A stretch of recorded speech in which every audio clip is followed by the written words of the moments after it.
जी बिस्मिल्लाहिर्रहमानिर्रहीम। नाज़रीन, मैं हूँ खालिद फैज़ चौधरी, प्रोग्राम खुश वतन के साथ हाज़िर खिदमत हूँ। नाज़रीन, मेरी तरफ से तमाम मेरे देखने वाले दोस्तों को सबको नया साल मुबारक हो। और ये अल्लाह ताला से दुआ है कि अल्लाह ताला हमें जिस तरह कोरोना वायरस से हम निकले हैं, बहुत सारे हमारे प्यारे हमसे दूर गए हैं। तो आने वाला साल हमारे लिए इसमें अल्लाह ताला खास सानियाँ पैदा करें। और इस साल में इस शुरू में जिस तरह आपको पता कि पिछले वीक भी हमने प्रोग्राम किया था doctors for health, doctor for health. इसमें डॉक्टर मुदर्रिस साहब, जिनकी खसूसी शफकत और मेहरबानी कि वो खसूसी तौर पर हर इतवार को आप लोगों के लिए जो टाइम निकालते हैं और आप लोगों के सवालों के जवाब भी देते हैं। उसमें हम हर टाइम एक मुख्तलिफ किस्म की जो बीमारियां उसके ऊपर भी डिस्कस करेंगे।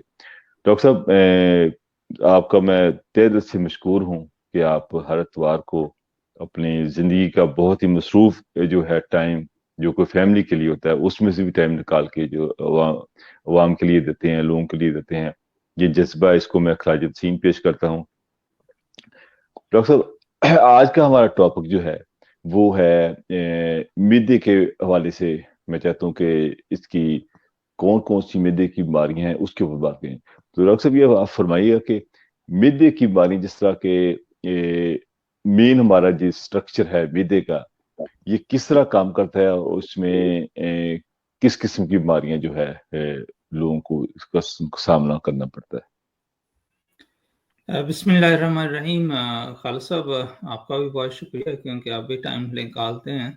और सबसे पहले तो हमारे जो नाज़रीन सामाईन हैं उन सबको नया साल मुबारक हो। और हम अल्लाह ताला से दुआ गो हैं कि अल्लाह सुब्हानहू व तआला आप सबको हर किस्म की आफात व बलिया से महफूज रखे और ये नया आने वाला साल आपकी ज़िंदगी में खुशियाँ भर दे। और हमें हर किस्म का जो भी आपको प्रॉब्लम फेस कर रहे हैं या फिर कोविड-19 पर्टिकुलरली आपने ज़िक्र किया है, तो अल्लाह पाक आप सबको इससे भी महफूज रखे। आप आज का टॉपिक जो है वो बहुत ही कॉमन प्रॉब्लम है जो आपने चूज़ किया है। और जी जैसे कि हमारी जो मोस्ट ऑफ द जो प्रैक्टिसेस होती हैं, खासकर चूंकि मैं तो हॉस्पिटल बेस्ड कंसल्टेंट हूँ, तो हमारे लिए इस तरह के जब पेशेंट आते हैं तो वो क्वाइट कॉम्प्लिकेटेड होते हैं। जी लेकिन जब आप जनरल प्रैक्टिशनर्स के पास जाते हैं तो ये one of the most common जो है ये प्रॉब्लम पेशेंट लेके आते हैं। जी और उनमें जो आमतौर पे क्वेश्चन यही होता है जी, ये क्या है, क्यों होता है और मैं ही क्यों। तो जी सिलसिले में गुजारिश ये है कि जो हमारा मैदा है वो हमें पता है कि हमारे जो चेस्ट है, जी इसे अगर हम जहाँ पे चेस्ट ख़त्म होती है तो इसके सेंटर में और फिर लेफ्ट साइड पे जो वहाँ पे प्लेस्ड है नेचुरल जी जो एनाटॉमी है, और जी राइट पे सेम लेवल पे हमारा तकरीबन लिवर आ जाता है। इनके पीछे हमारा पैंक्रियाज है जो इंसुलिन प्रोड्यूस करता है, और बहुत सारी और हार्मोन्स जो हमें चाहिए हैं वो प्रोड्यूस करके तो जो आंतड़ियाँ उसमें पोर आउट करके उससे हमारा डाइजेशन जो है, जिसे हम इन्हज़ाम का कहते हैं, वो सिस्टम चलता है। इसी तरह जो लिवर है, लिवर से भी हमारे नीचे जो सारी प्रोडक्ट्स हैं जो चाहिए होती हैं लिवर से जी एब्जॉर्प्शन के लिए या फूड मेटाबॉलिज्म के लिए, वो उसमें आ जाती हैं। जी मैदा जो खाने का सिस्टम है वो हमारे दांतों से शुरू होता है और जी फिर मुंह से कुछ चीज़ें उसमें शामिल होती हैं, लुआब के अंदर जो सेक्रीशंस मुंह के अंदर होती हैं, तो वो जब जी हम च्यू करते हैं फूड को तो वो जी उसमें मिक्स अप होके इनिशियल प्रोसेस जो है ग्राइंडिंग का और ब्रेक डाउन का वो शुरू हो चुका होता है। जी फिर ये फूड जो है वो हमारे एस्ophagus जिसको हम कहते हैं गलट, वो भी जी सेंट्रली प्लेस्ड है। और हमारा जो सांस की नाली है जी उसके पीछे है। तो जी अल्लाह सुब्हानहू व तआला ने ऐसा निज़ाम बनाया है कि जब हम फूड स्वॉलो करते हैं ना, जी तो ये एक कवर आता है इसी तरह। तो इस तरह जी कवर होके तो फूड जो है वो पीछे स्लिप होके हमारे उसमें एसोफेगस में चली जाती है, जी जिसे हम गलट भी कहते हैं। जी उसके बाद ये ट्रैवल करती है डाउन जी और फिर मैदे में जाती है। मैदे में जो बॉडी का एसिड प्रोडक्शन है वो हो रही होती है, और एसिड काफ़ी हाई स्ट्रॉन्गर लेवल का होता है, जी और उस अंदर मैदा जो है उसको मिक्स अप करता है, जी अपनी मूवमेंट से उसको मिक्स अप कर देता है, और वहाँ से फूड ट्रैवल करके आगे स्मॉल अंतड़ी में, मतलब पहले ड्यूडेनम में जाएगी, फिर आगे जी चलती जाएगी। तो वो मुख्तलिफ अराउंड 6 मीटर की जो है ट्रैवलिंग फूड को होती है। तो सारे प्रोसेस में आप देखें कि अल्लाह पाक का कितना निज़ाम है जी कि सारे प्रोसेस में माइनर माइन्यूट चीज़ें जो हैं, जो कभी हम सोचते भी नहीं हैं, जी वो भी बॉडी की रिक्वायरमेंट के मुताबिक एब्जॉर्ब होती हैं और बॉडी के अंदर इस्तेमाल होती हैं। जी और बकिया जो गैर ज़रूरी जो एंड प्रोडक्ट है, जो वो हम मतलब फिर अपना टॉयलेट में जाके क्लियर अप करते जी हैं। जी तो अगर इनमें से कुछ भी सिस्टम का हिस्सा, जी माइनर माइनर चीज़ भी आपका अफेक्ट होता है, जी मतलब वो ऐसे इतने हैं कि हज़ारों में हो सकती हैं चीज़ें, जो हम बैठ के अगर डिस्कस, वो तो बहुत ज़्यादा हो जाती हैं। जी जी लेकिन अल्लाह का शुक्र अदा करना चाहिए कि जब इंसान की सारी चीज़ें जो उसको जी ज़रूरी हैं, वो जी हज़म हो जाती हैं और जी बकिया निकल जाती हैं। जी मैदे का जो स्पेसिफिक प्रॉब्लम्स हैं, सबसे पहले तो ये है कि जो हमारा टीथ है, उनकी अगर हाइजीन अच्छी नहीं है, तो वो जी उसकी च्यूइंग प्रोसेस वो कंप्लीट नहीं हो पाता, जी और हम स्वॉलो कर जाते हैं बिट हार्डर फूड को, तो जी उससे भी मैदे को स्ट्रेस, और फिर एसोफेगस जब उसमें से एक सेमी सॉलिड फूड गुजरनी चाहिए, वो बिट जी हार्डर जाएगी, तो उसमें ये होगा कि वो उसको प्रॉब्लम कर देता है, उसमें बिट अल्सरेशन हो सकती है, इन्फ्लेमेशन हो सकती है, जी और फिर नीचे जाके अब हम स्टमक में पहुंच गई फूड, तो वहां पे चूंकि एसिड प्रोडक्शन हो रही है, तो एसिड जो है वो ऊपर लोअर एंड पे हमारा जो एसोफेगस है या गलट है, जी उसमें जी एसिड शुरू हो जाता है, तो उसको हम कहते हैं रिफ्लक्स। जी तो होता ये है कि सेम टाइप ऑफ पेन जो हम फील करते हैं हार्ट की, समटाइम लोग इस तरह भी फील करना शुरू कर देते हैं, बर्निंग सेंसेशन जी आना शुरू हो जाती है आपके चेस्ट के अंदर। तो जी इसको हार्ट बर्न भी हम अपनी जुबान में कहते हैं कि जी हार्ट बर्न फीलिंग हार्ड है। बनना जी तो जी मोस्टली जी ये फूड लेने के बाद ही होती है, और या फिर रात को जब हम सोए होते हैं, तो फिर क्योंकि एसिड प्रोडक्शन तो कंटिन्यूस है, तो वो फिर जी ऊपर जाता है, तो वी फील बर्निंग सेंसेशन। तो जी रिफ्लक्स एसोफेजाइटिस वेरी कॉमन प्रॉब्लम है। जी जी जी और उसके बाद जो जब हम मैदे में जाते हैं, तो वहाँ पे गैस्ट्राइटिस जिसे कहते हैं, इन्फ्लेमेशन ऑफ द जी स्टमक है, तो जी उसमें भी एसिडिटी का बहुत बड़ा रोल है। और उसके बाद एक इन्फेक्शन है पाइलोरी जिसे हम कहते हैं, वो भी इसको पोटेंशिएट करती है और जी प्रॉब्लम्स स्टमक में कर देती जी है। जब और ज़्यादा एसिड बढ़ जाता है, तो फिर वहाँ पे अल्सर बनना शुरू हो जाते हैं, स्मॉल अल्सर, बिग अल्सर्स, तो वो का सम जी टाइम वहाँ से ब्लीड भी करते हैं, जिसमें सीवियर ब्लीडिंग प्रॉब्लम्स आ जाते हैं, और बंदे का ब्लड लेवल जी कम हो जाता है, तो वीकनेस, टायर्डनेस, ये सारी चीज़ें आ जाती हैं। जी ये तो एक कॉमन चीज़ें हैं ओवरऑल, जो मैं जनरल आपको ये हाँ जी बताना सारा चाहता हूँ। जी जी इसके साथ-साथ कुछ जो डिसीज़ेज़ हैं, उसमें सीलिएक डिसीज़ है, जी और फिर वो भी हमारा जो ड्यूडेनल पार्ट है, उसमें से अब्ज़ॉर्प्शन के बहुत सारे इश्यूज़ आ जाते हैं। तो वो जब अब्ज़ॉर्ब नहीं होती फूड, तो उसमें भी ब्लोटिंग सेंसेशन और डिस्पेप्सिया, डिस्कम्फ़र्ट, टमी पेन, तो ये जी चीज़ें आ जाती हैं। फिर जब कभी जो अगर पाकिस्तान में हमारे नाज़रीन और सामाईन मौजूद हैं, जी तो उनकी इन्फॉर्मेशन के लिए ये अर्ज़ करता चलूँ, क्योंकि हेपेटाइटिस वेरी कॉमन है पाकिस्तान में जी अनफॉर्चुनेटली। और जी जब आपका लिवर जो प्रॉपर काम नहीं कर रहा, तो बैक प्रेशर से सम सॉर्ट ऑफ जो ब्लड वेसल जो थोड़े से डायलेट हो जाते हैं गलट के जी निचले एंड पे, तो वहाँ से जी, ब्लीडिंग के चांसेस हो जाते हैं। वो भी जी, बहुत बड़ा प्रॉब्लम क्रिएट करते हैं। साथ ही जैसे मैंने पहले अर्ज़ किया कि गैस्ट्राइटिस जो है वो भी होता है क्रॉनिक लिवर डिसीज़ में। जी, जी, इसके खालसा आपका और कोई सवाल? मैंने तो वैसे ही वो सारे जी, जी, हाँ जी, डिटेल्स तो एक कोई बता बात नहीं। कर दिए डॉक्टर मैंने। साहब, हाँ जी।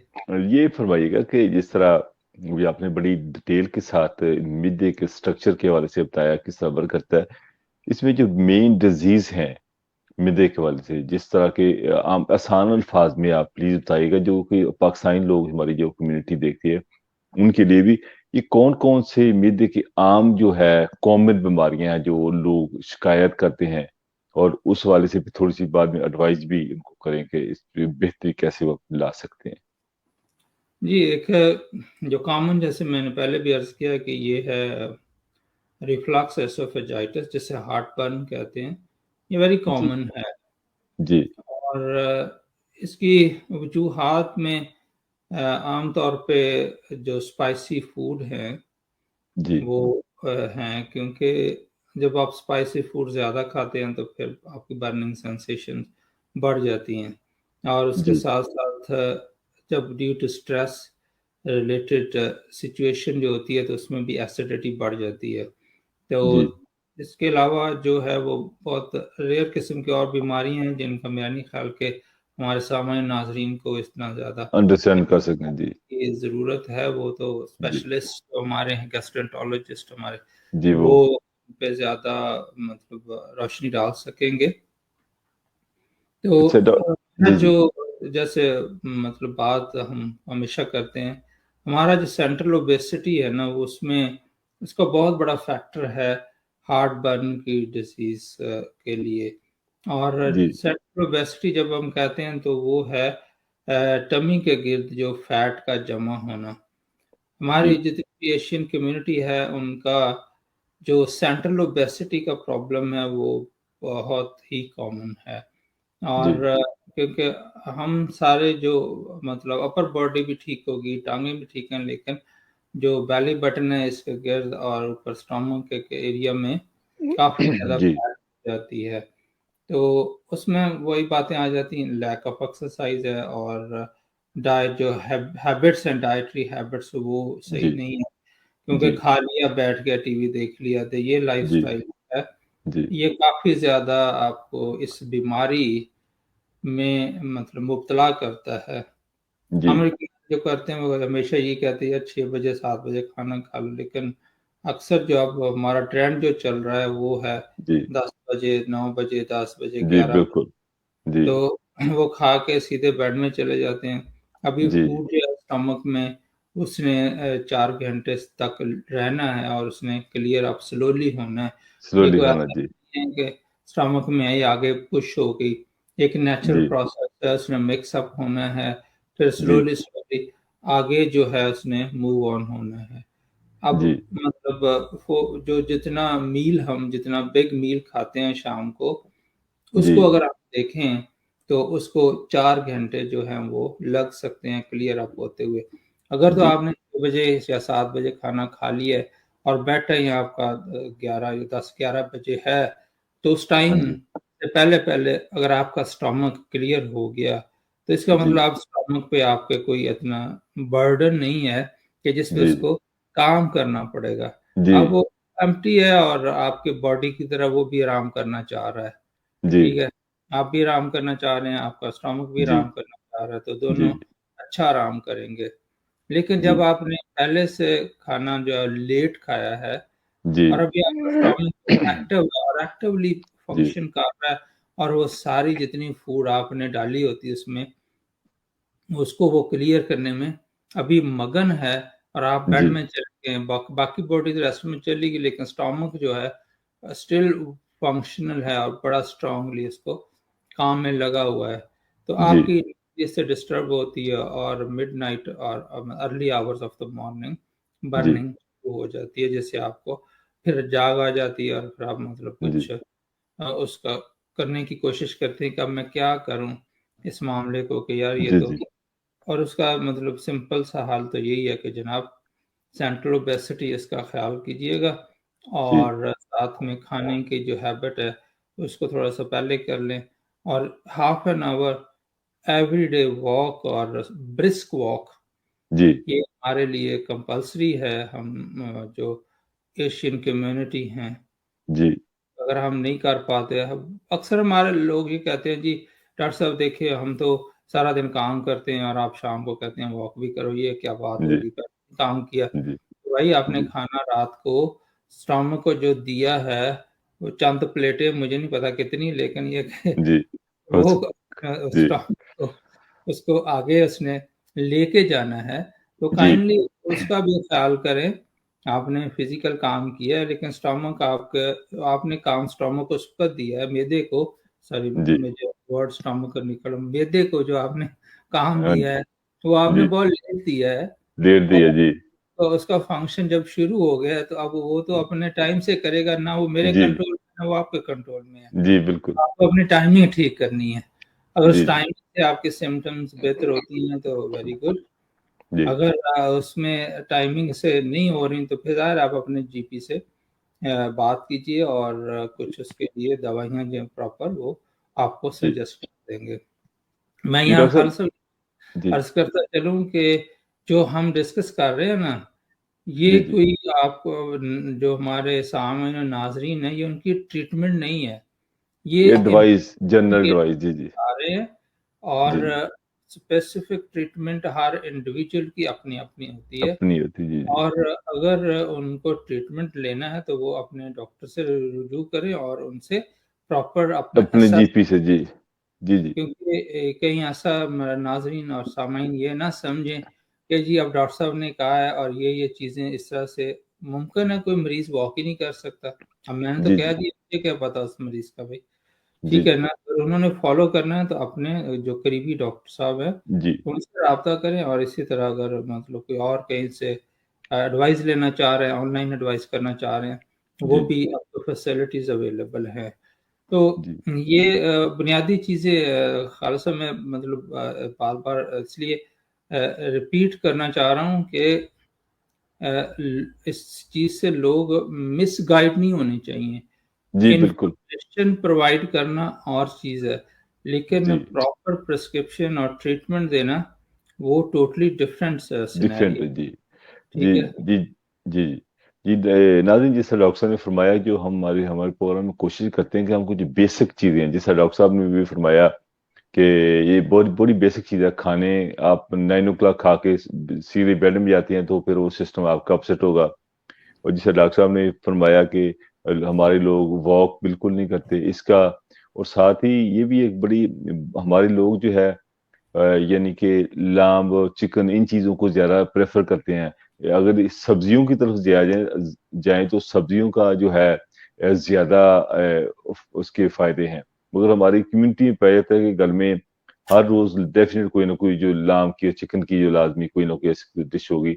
मगर मेरे ख़्याल में जो अगर स सब्जियों की तरफ भी जाएँ तो उसमें काफ़ी फ़ायदा है, ईज़ी है, लाइफ़ थोड़ी-सी ईज़ी और आसान रहती है। डॉक्टर साहब जी, अभी जिस तरह आपने शुरू में बातें करते हुए एक बात बड़ी अहम बात आपने की कि जो मैदे की बीमारी में एक जो टेंशन है, प्रॉब्लम है यानी कि परेशानी है, उस वजह से मैदा सडनली अपसेट होता है, वर्क करना छोड़ देता है।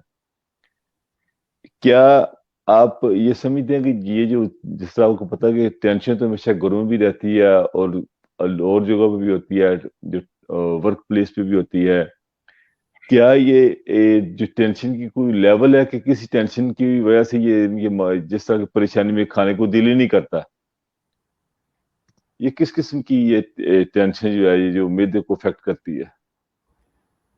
ये ख़ाला से बड़ा अच्छा सवाल है और टेंशन का लेवल वेरियस मतलब फैक्टर्स होते हैं, काम पे होते हैं, घर में होते हैं, सोसाइटी में होते हैं और सम टाइम ये है कि इतना हमारा बॉडी का कॉम्प्लेक्स सिस्टम है कि उसको हम इस तरह के प्रोग्राम में जो प्रॉपर डिस्कशन इसलिए भी नहीं दे सकते कि वो बहुत लंबी चीज़ें हो जाती हैं। जी, हमारा बॉडी सिस्टम कंट्रोल होता है क्योंकि हम देखते हैं कि हमारा ना मूड एक जैसा रहता है, ना जी, हमारी फंक्शनैलिटी एक जैसी रहती है हमेशा, जी, जी, और ना प्रोडक्टिविटी हमेशा एक जैसी रहती है। जी, बहुत सारी चीज़ें हमारी नापसंदीदा होती हैं जी, कम्युनिटी में, सोसाइटी में, या हमारे घर में, या हमारे दोस्त अहबाब की मौजूदगी में। तो जी, उस तरह के जो हालात होते हैं तो उसमें बॉडी का एक जो हार्मोनल सिस्टम है वो एक्टिवेट होता है जी, depending upon the level of distress जो जी, आपको हो रहा है। जी, जी, मतलब आप फौरन बॉडी एक जो होती है वो उस तरह से उस लम्हे को जी, कंट्रोल रखना जी, और उसको जेंटली या फिर समझदारी से जी, उसको समझना, जी, वो जो है उससे आप इस चीज़ को कंट्रोल कर सकते हैं। जी, हमारे लोग हम मतलब बहुत सारे होते हैं जो फ़ौरन रिएक्ट करते हैं बगैर जी, सोचे, जी, और बाद में उन्हें एहसास होता है कि यार ये अगर मैं इस तरह से ना बिहेव करता तो जी, शायद ये ज़्यादा बेहतर होता। जी, लेकिन अब अनाज आगे आ जाती है, सेल्फ जिसे कहते हैं कि नहीं-नहीं, सेल्फ एस्टीम जिसे कहते हैं कि नहीं-नहीं, जी, बस ठीक है, जो हो गया, अब मैं इस पे दोबारा अपोलोजाइज़ नहीं करूँगा, या फिर उससे जी, ये नहीं कहूँगा कि जी वो मतलब मेरे से उस वक़्त हीटेड मोमेंट में ये बात हो गई है, तो जी, मतलब ये इस तरह से नहीं था मेरा मकसद, तो ताकि उस मामले को सॉर्ट आउट कर लिया जाए। जी, होता ये है कि हम उस पे इंसिस्ट भी कर रहे हैं और फिर कंटीन्यूअसली उससे इनसाइड बर्न हो जी, रहे होते जी, हैं, और वो बर्निंग का प्रोसेस जो है, उसमें बॉडी के इंटरनल हार्मोन जो हैं, जिसमें जी, एड्रेनालिन, नॉरएड्रेनालिन और बहुत सारे दूसरे हैं, वो जी, रिलीज़ हो रहे हैं। वो हार्ट की जो पंपिंग है, हार्ट को स्ट्रेन दे रहे हैं, ब्रेन को स्ट्रेन दे जी, रहे हैं, और जी, स्टमक के लिए भी मसाइल पैदा कर रहे हैं। तो जी, इस तरह का जो सिचुएशन है, उसको अब अगर मैं इसको थोड़ा-सा मज़हब के अंदाज़ से देखूँ तो अल्लाह सुब्हानहू व तआला ने जो मोमिनों की एक अलामत बताई है, वो ऐसे लोग हैं जो अपने गुस्से को पी जाते हैं और उसका जी, रिएक्ट नहीं करते। जी, सूरह मोमिन की पहली आयत है ये। तो जी, इसमें वो उतना बैडली रिएक्ट नहीं करते। जी, ह्यूमन बीइंग है, रिएक्शन तो आएगा, लेकिन वो जी, ज़बान पे कंट्रोल रखते हैं, कंट्रोल, जी, ताकि ज़बान से निकले हुए अल्फ़ाज़ जो हैं वो डैमेजिंग हैं। जी, अंदर जो भी हो गया है वो शायद इतना डैमेजिंग नहीं है, जितना जब वर्ड बाहर आएँगे तो वो डैमेजिंग होंगे। चैलेंजिंग है, जी, बिल्कुल, तो इस तरह वो स्ट्रेस का सिचुएशन, उसके लिए तो बहुत सारे तरीके जो हैं वो साइंटिफिकली भी बताते हैं, नर्वसनेस और स्ट्रेस, और दूसरा मज़हबी तौर पे भी इसको बहुत सारा तरीक़ेकार बताया गया है। तो वो तो मतलब एक और डिबेट है।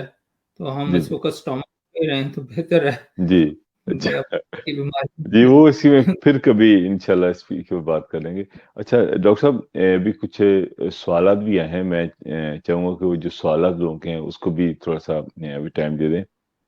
जी, अ, जी। डॉक्टर साहब एक में ये सवाल आया है वो मिड के हवाले से जिससे हमारा प्रोग्राम भी आज इस हवाले से हमने किया।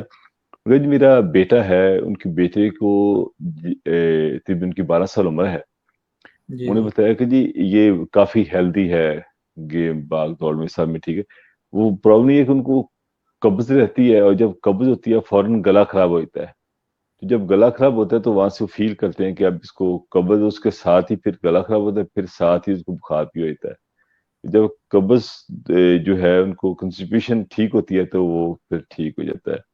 तो वो ये अक्सर ही यानी कि रेगुलर ही हफ़्ते में 3-4 दिन जो उनका वो करते हैं, वो कहते हैं कि जी हमें एक क रेसिपी करती हैं, वो शक्कर वाला पानी जो है ना जब होती है कब्ज़ सोने से पहले वो बच्चे को ना 2 चम्मच शक्कर वाला छोटे चम्मच डाल के 1 गिलास पानी में पिला देती हैं। उससे वो जो बच्चा है उसकी वो कॉन्स्टिपेशन सुबह तक दूर हो जाती है, तो वो बच्चा फिर फ्रेश रहता है। तो सवाल उनका खत्म उनका ये है कि अगर ये रेगुलर इस तरह हफ्ते में यानी कि दिन एवरी वीक 3 से 4 बार अगर वो एक शक्कर के गिलास पानी में 2 चम्मच छोटे शक्कर के डाल के बच्चे को पिला देते हैं। क्या ये बैड इफ़ेक्ट हो सकता है इनके मिड इन फ्यूचर में? जी। अब ये उन्होंने रेमेडी इस्तेमाल की है जो कि मतलब उनका अपना एक तरीक़ेकार है। जी, जी। कॉन्स्टिपेशन तो सबको ही हो सकती है, बच्चे हों, बड़े हों और उसके लिए मुख्तलिफ हमारे पास अद्वियात हैं जो हम पेशेंट्स को यूज़ करवाते हैं और वो सेफ़र हैं और टाइम टेस्टेड हैं। जी, जहाँ तक शुगर का या शक्कर का ताल्लुक है, शक्कर जो है वो ज़ाहिर है यही मैं सोच सकता हूँ कि ये कंसंट्रेटेड शुगर बन के जो उनका शरबत बनाती हैं, तो वो अब चम्मच मुझे नहीं पता कौन से यूज़ कर रहे हैं या जो जी। पता नहीं बड़े वाले हैं, छोटे वाले हैं। छोटे चम्मच जी। तो छोटे 2 चम्मच, हाँ जी, उसमें अगर मतलब 5 ग्राम आती है मतलब जो अप्रॉक्सिमेट वेट है, तो 15 ग्राम अगर शुगर बच्चे को देती हैं रात को, तो अगर तो बच्चे को डायबिटीज़ नहीं है और उनका बक़िया फैमिली में हिस्ट्री नहीं है, जी, जी, तो फिर तो शायद ये कोई मसला नहीं करेगी। लेकिन अगर खुदा न ख़ास्ता फैमिली में हाई रिस्क ऑफ डायबिटीज़ पहले ही है और बच्चा जो है जी, वो ज हेल्दी का वर्ड जो है ना, ये थोड़ा-सा सस्पिशियस कर देता है मुझे। हेल्दी जी, हमारे लोगों के ज़हन में ये होता है कि वो माशाल्लाह थोड़ा-सा ओवरवेट है और चबी सा जिसे कहते हैं वो है। जी, जी, और एक्टिव होना और चीज़ है, हेल्दी होना, हेल्दी से मुराद हमारा ये होता है कि जी ओवरवेट जब थोड़ा-सा बच्चे होते हैं तो उन्हें वो हाँ हेल्दी जी, समझा जाता है। हाँ जी, तो इस सूरत-ए-हाल में अब ये कहना कि जी उनको अर्ली डायबिटीज़ नहीं है या कुछ इस तरह की चीज़ें तो मुश्किल हो जाता है। क्योंकि जी, डायबिटीज़ बच्चों में भी होती है। और जी, अल्लाह ताला खैर करे लेकिन 12 साल के बच्चों को तो खैर हमारी कम्युनिटी में खैर यंगर एज में भी है टाइप 2 ड्यू टू जी, ओबेसिटी यानी जी, तो उसमें अब ये काम तो उनके लिए कर रही है। मैदे पे जी, इसका कोई बुरा असर होने के इम्कानात कम हैं और जी, जैसे मैंने पहले भी अर्ज़ किया कि ये हमारा अब चूँकि पेशेंट का हमें पूरा पता नहीं है, तो जी, इसलिए हम इसके अलावा और कुछ नहीं बता सकते कि अगर उनके सिम्पटम्स रिलीव हो रही हैं तो टाइम बीइंग तो ओके है, लॉन्ग टर्म डायबिटीज़ का जी, रिस्क है क्योंकि हर दफ़ा पैंक्रियाज़ को ज़्यादा काम करना पड़ेगा इतनी 15 ग्राम शुगर के बाद और जी। पैंक्रियाज़ से मुराद इंसुलिन प्रोडक्शन और दूसरी चीज़ें पुश अप करना और मे बी कि वो डैमेज हो जाए इन फ्यूचर।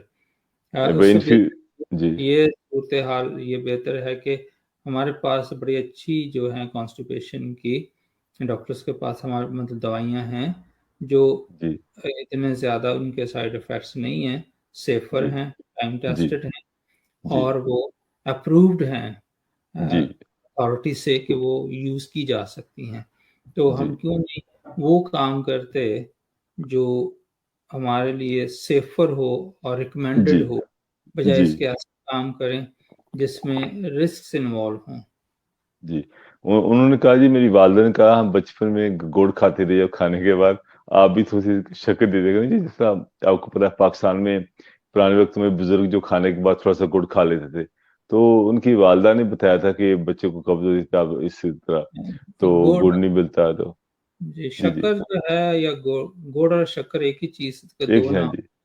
जी, जी, क्योंकि बिल्कुल। शक्कर जो है वो सिर्फ़ ये क क्रश फॉर्म में गुड़ है और गुड़ जो हुँ, है वो सॉलिड फॉर्म में सोलर थोड़ा-सा फॉर्म में जी, केक्स जी, बनाए होते हैं उसके तो वो और मतलब वो क्रश और उसमें और कोई नहीं है। दूसरा ये कि आजकल जो शक्कर बनाई जाती है उसमें केमिकल्स वेरियस टाइप के यूज़ होते हैं। जी, क्या केमिकल्स की वजह से जो उसमें स्टिल होते हैं, उस जी, वजह से बच्चे का जो स्टमक है वो एक्टिव हो जाता है और उसकी जी, कॉन्स्टिपेशन रिलीव होती है, हमें नहीं पता।